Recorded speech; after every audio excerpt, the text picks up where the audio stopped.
Let's check universe की guidance आपके लिए क्या है गाइस। ये जनरल रीडिंग्स हैं, आपको रेजोनेट हो भी सकती हैं और नहीं भी हो सकती, तो जो आपको रेजोनेट हो उसको रखिए, जो ना हो उसको जाने दीजिए। गाइस मेरा यूट्यूब चैनल है जिसका लिंक मैं कमेंट सेक्शन में पिन कर दूंगी, तो प्लीज़ उसको भी सब्सक्राइब कीजिए और बेल आइकन दबाइए ताकि आपको नोटिफिकेशन भी मिल सके, क्योंकि उसके अंदर मैं अब लॉन्ग रीडिंग्स भी डाला करूँगी जिसमें आपको पूरी गाइडेंस डिटेल में मिलेगी और डिटेल में आपको समझ में आएगा। तो लेट्स चेक मेरे व्यूअर्स के लिए आज यूनिवर्स की गाइडेंस क्या है। कि गिल्ट, किसी तरह के गिल्ट में दिखाई दे रहे हैं आप किसी तरह के गिल्ट में दिखाई दे रहे हैं, पर आपको इस गिल्ट में नहीं रहना है। इस गिल्ट से बाहर आइए। गिल्ट कुछ भी नहीं होता, आपको जस्ट हमें लेसन सिखाए जाते हैं और आपको इन लेसन्स को सीख के आगे बढ़ना होता है।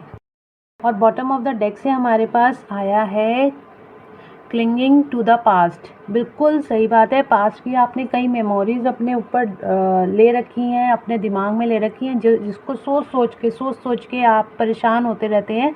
तो पास्ट मेमोरीज को छोड़िए, उन्हें लेट गो कर दीजिए। जो पास्ट का था वो चला गया, अब हमें सिर्फ अपने प्रेजेंट पे फोकस करना है। अगर प्रेजेंट अच्छा होगा तो आपका फ्यूचर भी अच्छा होगा।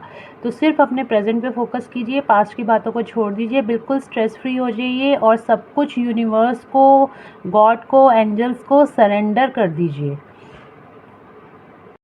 आप सरेंडर कर देते हैं ना, तो आप खुद अपने आप को महसूस करिए। आप बस भगवान से ये बोलिए कि हे भगवान, मुझे कुछ नहीं समझ आ रहा, मैं ये एनर्जीज आपको सरेंडर कर रही हूँ। आप देखिए आपको क्या करना है, जो मेरे अच्छे के लिए हो, जो मेरे लिए अच्छा हो आप वो कीजिए।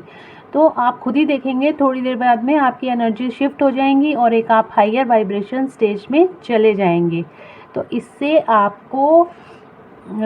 आपकी जब वाइब्रेशंस हाई होती हैं तो आपके काम ऑटोमेटिकली सारे बनने शुरू हो जाते हैं। तो आपको इस एनर्जी में नहीं रहना, आप पास्ट मेमोरीज को छोड़िए, लाइफ में आगे बढ़िए, सब कुछ भगवान को सरेंडर कर दीजिए। तो देखिए आप कितनी हाई वाइब्रेशन एनर्जीज में जाते हैं। और ये जो गिल्ट का कार्ड आया था वो भी इसीलिए ही आया था। आप किसी पास्ट की चीज़ को लेके परेशान हैं, तो आपने बिल्कुल भी ऐसी एनर्जीज में नहीं रहना। गिल्ट से बाहर निकलिए, गिल्ट कुछ भी नहीं होता। गिल्ट सिर्फ आपके पास जो भी चीज़ें आती हैं आपको लेसन सिखाने के लिए आती है। लाइफ में जो कुछ आता है, जो लोग हमारे पास आते हैं और हमें कोई चीट करके चला जाता है या किसी के साथ हमारी नहीं बनती है या कुछ भी बातें हो सकती है, कोई भी सिचुएशन आपके सामने आती है तो वो आपके लर्निंग के लिए आती है। तो वो आपको, जब आपने लेसन लर्न कर लिया तो बस उसको छोड़ दीजिए, उसको लेट गो कर दीजिए, उससे लेसन लर्न करिए, उस सिचुएशन को वहीं पे छोड़ के आप लाइफ में लर्निंग लेके आगे बढ़िए ताकि वो लर्निंग्स आपके काम आए।